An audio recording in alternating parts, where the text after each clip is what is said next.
अर्थ के ऊपर एक स्पेस स्टेशन दिखाया जाता है जहाँ पर रॉय नाम का एक एस्ट्रोनॉट अपने दोस्तों के साथ काम कर रहा था। तभी उस जगह पर वही पावरफुल रेडिएशंस आती हैं जो नेपच्यून प्लैनेट से निकल रही थी। देखते ही देखते रेडिएशंस की वजह से उनका स्पेस स्टेशन डिस्ट्रॉय होना स्टार्ट हो जाता है और अब रॉय भी झटके लगने की वजह से अर्थ की तरफ तेजी से नीचे गिरने लगा था। रॉय की स्पीड काफी ज्यादा होती है, लेकिन अर्थ के एनवायरनमेंट में आते ही रॉय ने अपना पैराशूट खोल लिया होता है। पर ये रॉय का लक था कि वो बच गया और वो तो एक दूसरे कंट्री में जाकर गिर जाता है। इसके बाद रॉय को हॉस्पिटल में आराम करने के लिए भेज दिया गया था। ताज्जुब की बात ये थी कि उस धमाके में रॉय के कोई भी साथी बचे नहीं थे और रॉय का स्पेस से डायरेक्टली अर्थ पर लैंड करना किसी चमत्कार से कम नहीं था, क्योंकि इतनी ऊंचाई से गिरते टाइम इतना ज्यादा प्रेशर होता है ना कि अगर सूट में छोटा सा भी छेद होगा ना तो वो पूरी तरीके से ब्लास्ट हो जाएगा। रॉय इसीलिए बच गया क्योंकि एस्ट्रोनॉट का सूट इसी तरीके से बनाया जाता है। यहाँ पर रॉय बहुत ही ज्यादा उदास रहा करता था, क्योंकि 20 साल पहले जिन एस्ट्रोनॉट्स का ग्रुप नेपच्यून प्लैनेट पर मिशन करने गया था उनमें से एक रॉय के फादर भी थे, जो कि अब उन सभी एस्ट्रोनॉट के साथ मर चुके होते हैं। रॉय जब बहुत ही छोटा था तब उसके फादर रॉय की माँ और उसे छोड़कर मिशन पर चले गए थे। रॉय तो अपने फादर से बहुत प्यार भी करता था और कुछ दिनों बाद रॉय को ये पता चला कि वो मिशन जिसमें उसके फादर जा रहे हैं वो तो वन वे है,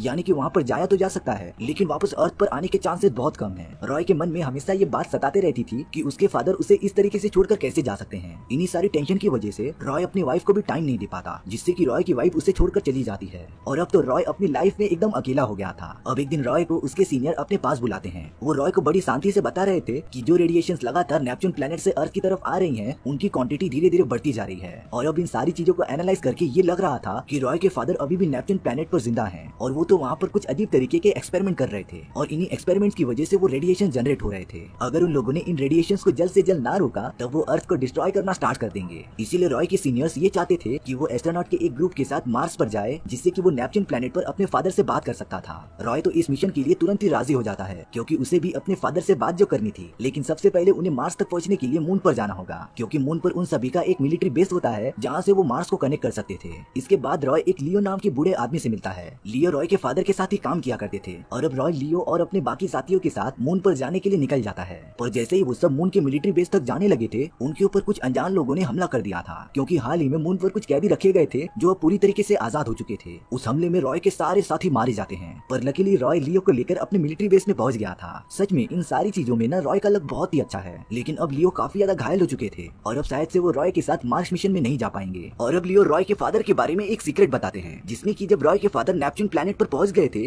तब उन्हें अर्थ पर आने नहीं दिया जा रहा था, क्योंकि हमें लग रहा था कि नेपच्यून प्लैनेट से आने के बाद रॉय के फादर सभी के लिए खतरा बन सकते थे। रॉय को तो लियो की ये सारी बातें समझ में ही नहीं आती और अब रॉय इस बारे में बिना कुछ सोचे समझे अपने साथियों के साथ निकल पड़ता है मार्स की तरफ जाने के लिए। वो सब तो अपने स्पेसशिप में बैठकर निकल भी गए थे। कुछ दूर जाने के बाद उन्हें रास्ते में एक स्पेस स्टेशन दिखाई देता है, जहाँ से उन्हें एक भारी मात्रा में सिग्नल मिल रहा था। वो एस्ट्रोनॉट्स कह रहे थे कि उन्हें स्पेस स्टेशन पर जाकर चेक करना चाहिए। रॉय तो उन्हें मना करता रहता है, पर वो सब रॉय की बात नहीं मानते और उस स्पेस स्टेशन के अंदर चले जाते हैं। उसके अंदर तो कोई भी एस्ट्रोनॉट मौजूद ही नहीं था, पर तभी उन सारे लोगों पर एक खूंखार चिंपैंजी ने हमला कर दिया था, जो रॉय की टीम के बहुत सारे लोगों को घायल कर देता है। लेकिन रॉय ने कैसे भी करके उस चिंपैंजी को एक कमरे में बंद कर दिया था। लेकिन इन सारी चीजों में रॉय का कैप्टन बुरी तरीके से मर चुका होता है और अब रॉय को बिना अपने कैप्टन के मार्स की तरफ बढ़ना पड़ेगा। और अब कई दिनों के सफर के बाद वो लोग मार्स के ऑर्बिट में पहुंच भी जाते हैं, पर नेपच्यून से वो सारी रेडिएशंस आते ही जा रही थी, जिससे कि रॉय की टीम को थोड़ी लैंडिंग में प्रॉब्लम होती है, पर वो सब कैसे भी मैनेज कर लेते हैं सेफ लैंडिंग के लिए। मार्स पर भी उनका एक मिलिट्री बंकर होता है, जिसमें कि वो सब बिना किसी डैमेज के अंदर पहुंच जाते हैं। अब वहाँ पर रॉय को एक मैसेज दिया जाता है जो वो सब नेपच्यून प्लैनेट पर उसके फादर के पास भेज रहे थे।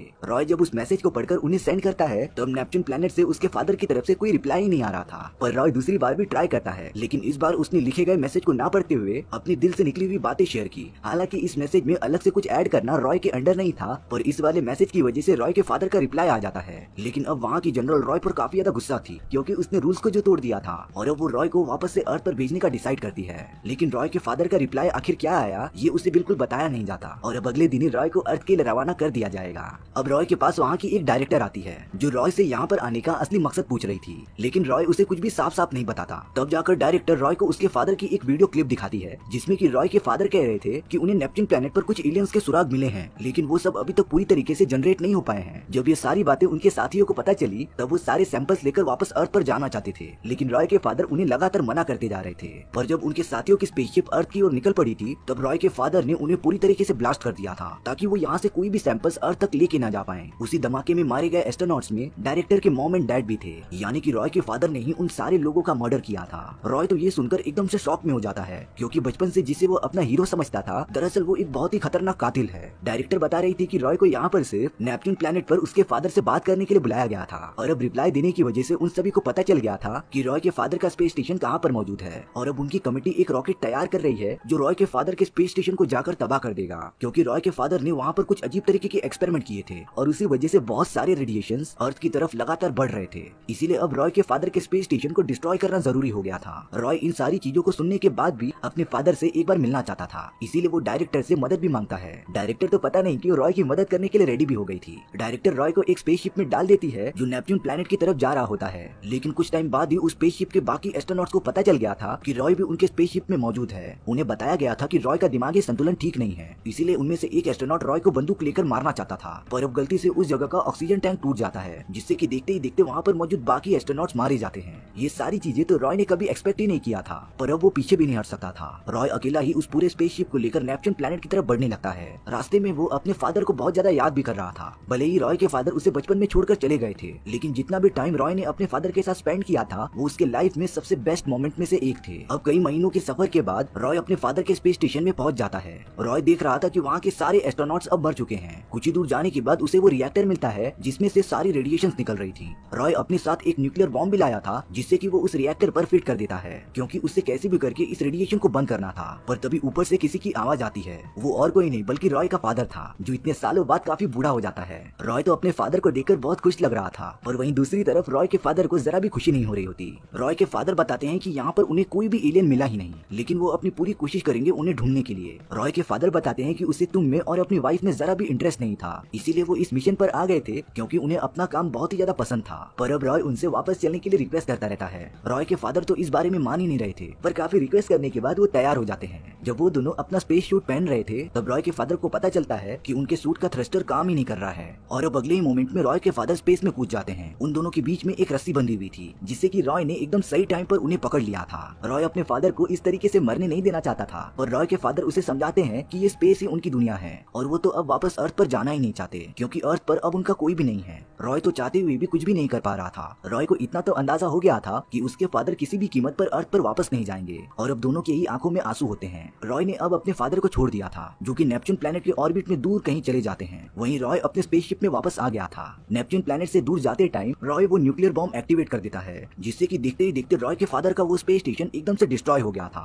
और अब उस बड़े धमाके की वजह से रॉय के स्पेसशिप को एक बहुत ही अच्छा पुश मिलता है, और रॉय का अर्थ तक पहुंचने का लंबा सफर कई महीनों आगे चला जाता है। रॉय तो कुछ ही दिनों में अर्थ के ऑर्बिट में पहुंच गया था, और ये उसका लक ही होता है जिसने इस बार भी उसकी मदद की, क्योंकि अगर उस धमाके से रॉय को पुश नहीं मिलता तो उसकी स्पेसशिप आधे रास्ते में ही रुक जाती। अर्थ पर पहुंचने के बाद रॉय को हॉस्पिटल में भेज दिया जाता है ट्रीटमेंट के लिए। अब रॉय एकदम से बदल चुका था, क्योंकि उसे पता चल गया था कि उसके फादर भले ही कैसे हों, लेकिन वो उससे प्यार नहीं करते। और अब रॉय अपने फादर को भूलकर जो लोग उसके लाइफ में अभी मौजूद हैं उनके साथ रहने का डिसाइड करता है। रॉय ने तो अपनी वाइफ से जो उससे दूर चली गई थी उससे माफी भी मांगता है, और अब रॉय वापस से अपनी फैमिली के साथ खुशी खुशी रहने लगा था। रॉय को इन सारी चीजों से पता चल गया था कि उसे अपनी लाइफ में मूव ऑन तो करना ही पड़ेगा, नहीं तो वो पुरानी बीती हुई बातों को सोचकर ही अपनी आने वाली लाइफ को ही बिगाड़ता रहेगा। और इसी के साथ हमारी ये कहानी यहीं पर खत्म हो जाती है। सो व्यूअर्स, आपको ये स्टोरी कैसी लगी प्लीज कमेंट सेक्शन में बता दो, और अगर आपको मेरा एक्सप्लेनेशन 1% भी अच्छा लगा होगा ना तो वीडियो को लाइक एंड चैनल को सब्सक्राइब जरूर